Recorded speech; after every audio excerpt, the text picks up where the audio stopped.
Kenalkan, saya Siswantini, saya dosen di Marketing Communication, khususnya di Public Relation. Saya di BINUS sebagai faculty member.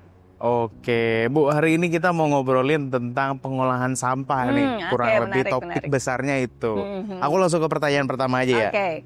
Nih Bu, selain dalam bentuk edukasi atau pelatihan nih, apa bentuk aksi nyata yang dilakukan BINUS dalam menjaga kelestarian lingkungan kampus dan sekitarnya nih? Dan sejauh mana nih dampaknya dapat dirasakan oleh komunitas sekitar? Komunitas, BINUS ya dalam menjaga kualitas lingkungan. Di BINUS seperti kita lihat di sini, BINUS Alam Sutera terutama ya banyak pohon dan kita bisa lihat apa itu tirai-tirai di BINUS itu dari pohon ya, itu salah satu upaya untuk bagian dari bagaimana menjaga keseimbangan alam ya.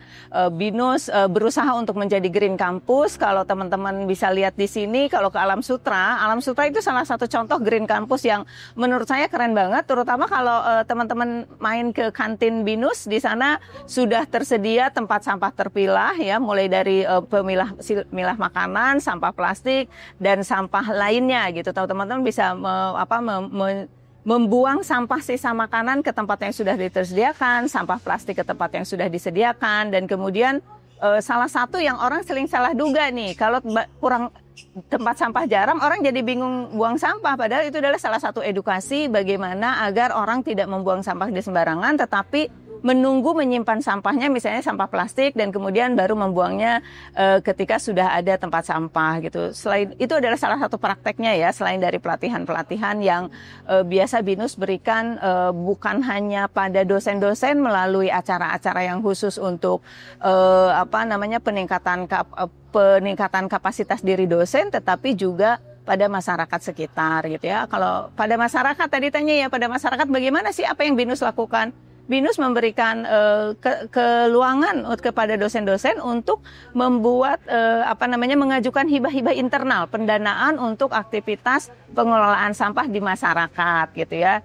Jadi bukan hanya di dalam BINUS gitu, BINUS itu juga memberikan bagaimana mencoba berkontribusi ke masyarakat di sekitar BINUS dan di luar kota yang di mana BINUS berada gitu.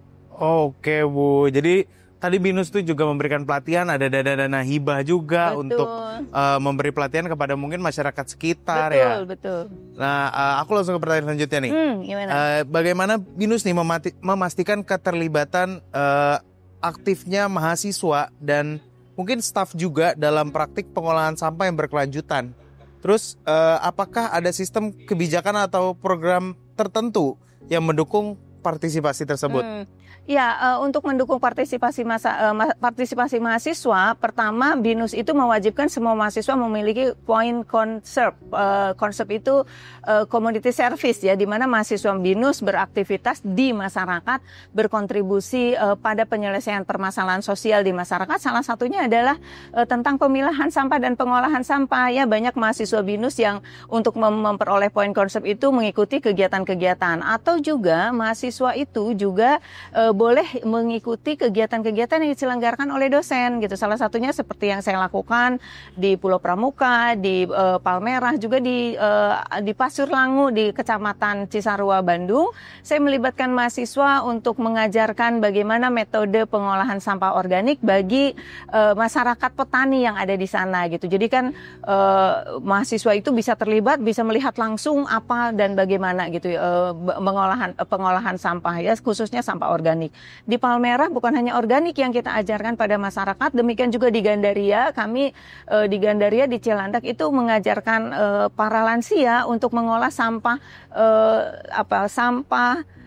limbah dari minyak jelantah untuk menjadi sabun dan lilin. Demikian juga kami BINUS dan mengajak mahasiswa untuk berpartisipasi mengolah limbah kardus untuk menjadi ornamen interior gitu ya, juga menjadi kemasan-kemasan untuk produk-produk mereka yang mungkin di antara oma-oma yang kami latih itu ada yang jadi pengusaha gitu, karena menarik sekali gitu ya.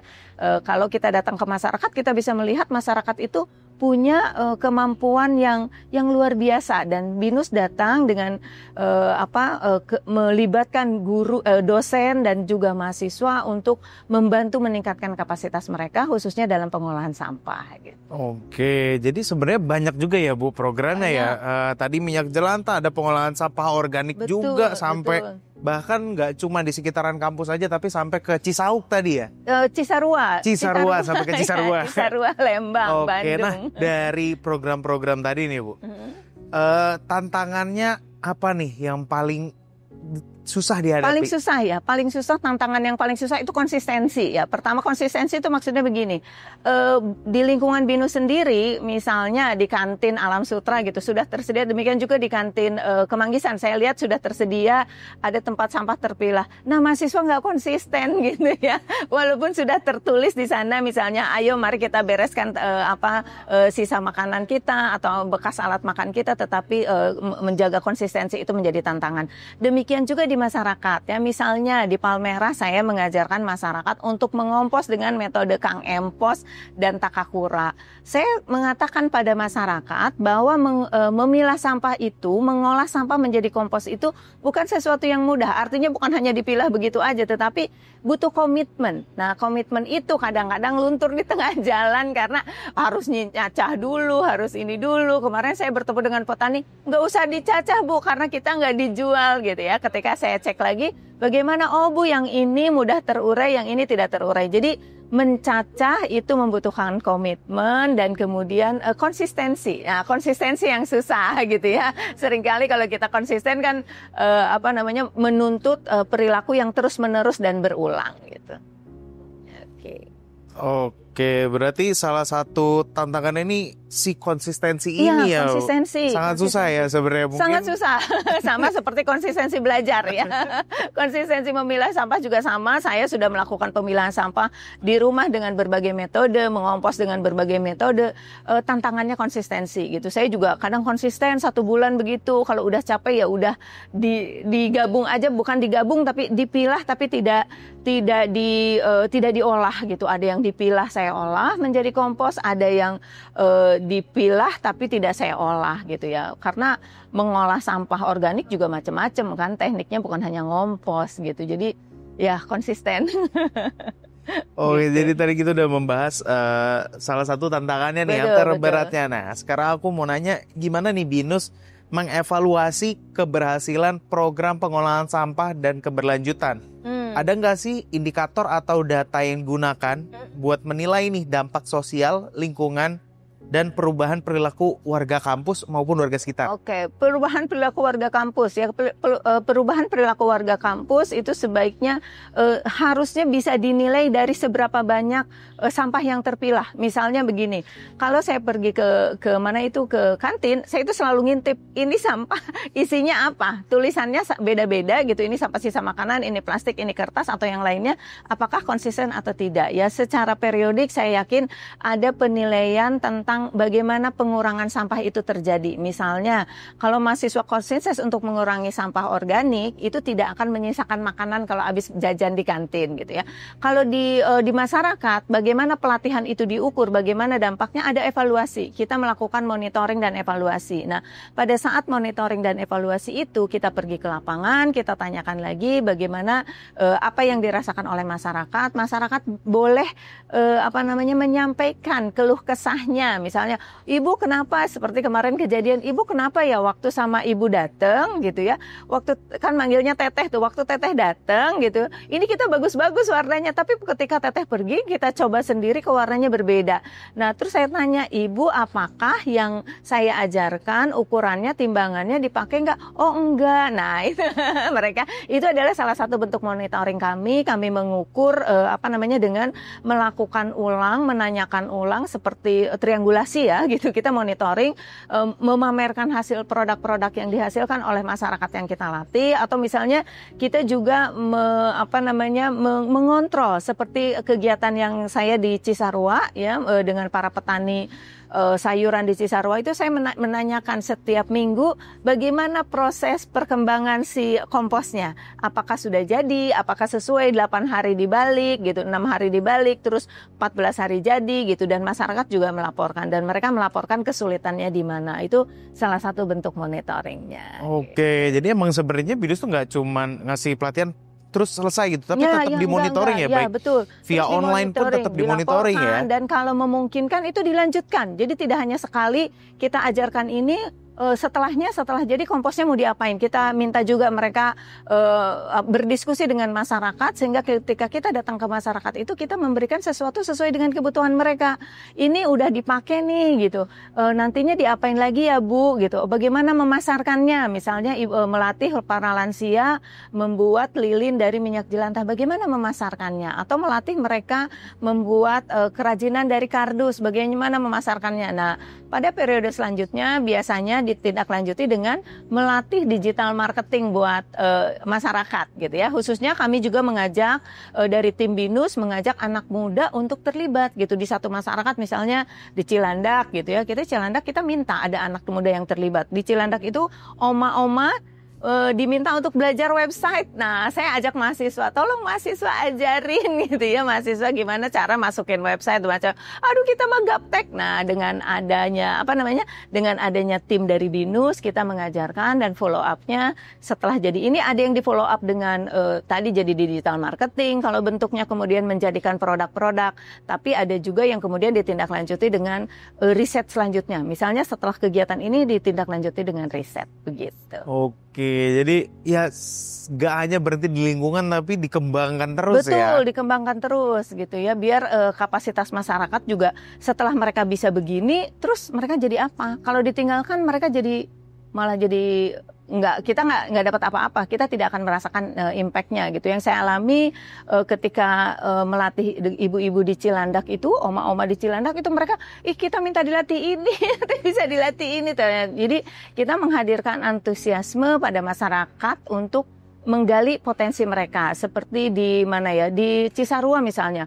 Saya tujuannya adalah ke petani paprika dan sayuran, tapi ternyata saya menemukan petani bunga di sana, dan petani bunga pun nanti bikin sifansnya di perkebunan saya ya gitu ya. Jadi ya kami harus merencanakan selanjutnya bagaimana untuk para petani bunga gitu, bukan hanya para petani sayuran ini. Gitu. Oh, ini menarik nih karena warganya pun jadi sadar juga ya, dan mereka pun mau ikut berpartisipasi. Betul. Jadi si warganya juga mereka jadi terinspirasi harus ngapain, dan kemudian mereka juga jadi kalau gini gimana ya, jadi mau bertanya kalau saya begini gimana ya gitu. Kira-kira bisa nggak di rumah saya, bisa nggak di ini, terus mereka juga bertanya, Bu kalau misalnya saya kan memadukan sampah organik dari perkebunan dengan kotoran hewan, kohe ya, dengan kotoran hewan. Bu kalau kotoran hewannya ini boleh nggak? Kalau kotoran hewannya ini nggak, jadi pakai ayam boleh nggak? Pakai kotoran sapi pakai, nah ini kita uji coba semuanya. Gitu ya, kita uji coba semuanya, dikerjakan bersama-sama dengan masyarakat walaupun kita bertahap. Gitu. Aku mau ke pertanyaan selanjutnya nih. Oke. Seperti apa sih roadmap jangka panjang BINUS dalam memperkuat identitasnya sebagai kampus hijau dan berkelanjutan? Apakah ada target atau tonggak capaian tertentu nih yang pengen diraih dalam beberapa tahun ke depan? Oke. Ya kebetulan kami kemarin baru ada praraker bagi dosen semua, dan kita semua dosen diminta untuk membuat roadmap penelitian dan PKM kita, pengabdian masyarakat kita. BINUS tentu punya roadmap universitas yang semuanya tidak lepas dari SDG. Ya, kita mencapai kita mendukung capaian SDG, Sustainable Development Goals dari pemerintah. BINUS punya sendiri, Prodi punya sendiri. Nah, kami dosen juga harus menurunkan itu gitu. Jadi ada target-target tahun depan, misalnya saya ingin targetnya ke industri, bagaimana industri mempromosikan mengurangi terjadinya mikroplastik misalnya, bagaimana industri bertanggung jawab terhadap produk plastik yang dihasilkan, apakah mereka mau menarik kembali atau tidak. Nah, BINUS mendorongnya melalui roadmap yang dimiliki oleh universitas, ya target untuk BINUS 45 tahun BINUS gitu ya, 35 di tahun 2035 BINUS akan seperti apa, mendukung berkelanjutannya seperti apa, itu masing-masing jurusan, masing-masing dosen itu harus punya roadmap-nya sendiri-sendiri yang tidak lepas dari apa yang ingin dicapai BINUS. Jadi dosen tuh nggak berjalan sendiri-sendiri, dia harus payungnya adalah roadmap universitas ya, capaian Sustainable Development Goals yang juga diturunkan pada kinerja universitas, kemudian diturunkan ke kinerja prodi, selanjutnya diturunkan ke dosen sendiri-sendiri gitu. Dosen tuh harus nih SDG-nya apa gitu, harus mendukung yang berkelanjutan. Begitu. Aku mau ke pertanyaan terakhir nih. Okay. Dalam pelaksanaan program pengolahan sampah dan keberlanjutan, apakah BINUS ada kolaborasi nih mungkin dengan pihak eksternal, baik pemerintah daerah, komunitas lingkungan, atau mungkin startup pengelola limbah? Terus gimana sih bentuk kerjasama ini memperkuat dampak keberlanjutan di kampus? Oke. Tentu BINUS membangun kerjasama bukan hanya dengan pemerintah ya, bukan hanya dengan antar kampus di internasional, tetapi BINUS juga banyak bekerja sama dengan kampus lokal, juga NGO gitu. Melalui apa? Memang tidak persis B2B kampus dengan NGO misalnya gitu, tetapi melalui program-program yang dikembangkan oleh dosen. Dan ada juga yang B2B, bagaimana BINUS melalui prodi-prodinya mendatangkan industri gitu ya. Memang saya belum menemukan sih bekerja sama dengan pengusaha yang khusus, industri yang khusus mengolah sampah, tetapi para dosen di sini saya pernah mendengar mahasiswa yang, saya di pengolahan sampah, boleh nggak konsepnya di pengolahan sampah gitu. Artinya pengembangan BINUS, kerjasama BINUS itu bukan hanya dengan pemerintah, baik melalui BINUS B2B maupun BINUS dosen-dosen BINUS dengan pemerintah, dosen-dosen BINUS dengan NGO, dosen-dosen BINUS dengan kampus lain, itu dilakukan.